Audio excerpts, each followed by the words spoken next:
বাগদাদের এক প্রাচীন বাজারে, যেখানে সময় থেমে গেছে আর রহস্য বিক্রি হয় নীরবে। অন্ধ বৃদ্ধ ফিসফিস করে বলল, এটা দেখায় না, দেখায় যা তুমি ভয় পাও।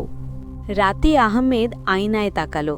প্রথমে দেখল নিজেকে, তারপর তার পিছনে এক কালো ছায়া।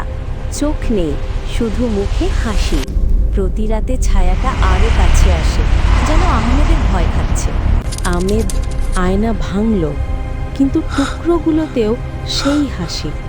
শেষ রাতে সে আয়নার সামনে দাঁড়ালো এবং বলল, আমি তোমাকে ভয় পাই না, তুমি আমারই ভয়। হঠাৎ আয়না ফাঁকা হয়ে গেল, শুধু আহমেদের প্রতিফলন। পরদিন সকালে আহমেদ আয়নায় তাকালো। আহমেদের মুখে সেই একই হাসি, আর সে বাজারের দিকে হাঁটল।